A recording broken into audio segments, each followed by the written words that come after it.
తెలంగాణలో బెనిఫిట్ షోలు ఉండబోవన్న సీఎం రేవంత్ రెడ్డి వ్యాఖ్యల నేపథ్యంలో అసలు బెనిఫిట్ షోలు ఉండాలా వద్దా అనే అంశంపై చర్చ నడుస్తోంది. తెలుగు రాష్ట్రాలకు చెందిన రాజకీయ నేతలు వరుసగా ఈ అంశంపై స్పందిస్తున్నారు. బెనిఫిట్ షోలపై మండిపడ్డారు ఏపీ ఎమ్మెల్యేలు బండారు సత్యనారాయణమూర్తి, విష్ణుకుమార్ రాజు. గతంలో బెనిఫిట్ షోలు చారిటీ కోసం చేసేవారని, కానీ ఇప్పుడు సినిమా నిర్మాతల కోసమే బెనిఫిట్ షోలు వేస్తున్నారని సత్యనారాయణమూర్తి ఆరోపించారు. బెనిఫిట్ షోలతో ప్రజలను ఇబ్బంది పెట్టడం సరికాదన్నారు. బెనిఫిట్ షోలు రద్దు చేయాలని అంటున్నారు బీజేపీ ఎమ్మెల్యే విష్ణుకుమార్ రాజు. ఒకవేళ వాటికి అనుమతించినా నియంత్రణ ఉండాలి అన్నారు. సీఎం రేవంత్ వ్యాఖ్యలు నిజమైతే తాను కూడా వాటితో ఏకీభవిస్తాను అంటున్నారు ఆయన. ఈ అంశంపై మరింత సమాచారం మా కరెస్పాండెంట్ ఖాజా అందిస్తారు. సంధ్యా థియేటర్ ఘటన తర్వాత బెనిఫిట్ షోలపై ఇప్పుడు ఆసక్తికర చర్చ నడుస్తుంది. అయితే దీనిపై ఎమ్మెల్యేలు ఏమంటారు దానిపై మనతో మాట్లాడేందుకు బండారు సత్యనారాయణమూర్తి ఉన్నారు, అలాగే విష్ణుకుమార్ రాజు కూడా ఉన్నారు. సో చెప్పండి, వాస్తవానికి ఈ బెనిఫిట్ షోలకు సంబంధించి ఎప్పటి నుంచి ఇది ప్రారంభమైంది, దీన్ని ఏమంటారు మీరు ఓవరాల్? విషయం వచ్చినప్పుడు రాయలసీమలో కరువు వచ్చినప్పుడు మహానుభావులు ఎన్టీ రామారావు గారు, అక్కినేని చాలామంది యాక్టర్ ఎస్సీ రంగారావు గారు లాంటి మహానుభావులు ఈ పద్ధతిని ప్రవేశపెట్టారు. ఎందుకంటే రెగ్యులర్ కలెక్షన్స్ అన్నీ కూడా ట్యాక్సెస్ ఉంటాయి, అవి లాభ నష్టాల్లో ఉంటాయి.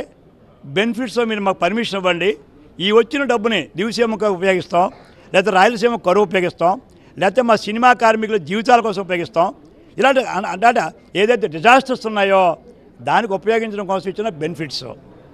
ఆ బెనిఫిట్స్ అదనంగా ప్రభుత్వం ఇవ్వడం వలన ప్రభుత్వానికి లాభం కనుక, ప్రభుత్వం అంటే ప్రజలకు లాభం కనుక ప్రభుత్వం అనుమతి ఇచ్చేది. ఇవాళ బెనిఫిట్స్ ఏంటండి? 100 రూపాయలు ఇక్కడ 1000 రూపాయలకి అమ్మనా?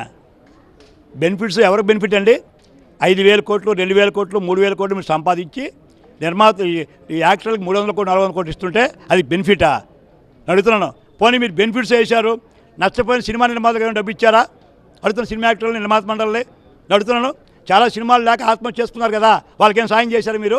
ఈ నిర్మాత మనం ఉంది కదా, వాళ్ళకెందుకు సాయం చేయరు? అంటే మీ లాభాల కోసం బెనిఫిట్స్ వేసుకొని మీరు సంపూర్ణ సంపాదిస్తూ మళ్ళీ ప్రభుత్వానికి నిందలు వేస్తారు వీళ్ళు. అంచేది భవిష్యత్తులో నేను కోరేది ఉభయ రాష్ట్రాలను కూడా, రేపు ఎవరు బెనిఫిట్స్ వేసుకున్నా సరే ఆ టికెట్ల నియంత్రించే నెంబర్ 1.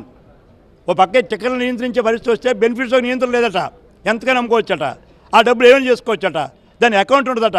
అంచేత భవిష్యత్తులో మీరు బెనిఫిట్స్ వేయాలంటే వికలాంగులకు ఇవ్వండి డబ్బులు, దివ్యాంగులకు ఇవ్వండి, గిరిజన హరిజనకి పేద కుటుంబాలకు ఇవ్వండి, లేదా ఇంకా ఆహారం లేని అనాథ శరణాలకు ఇవ్వండి.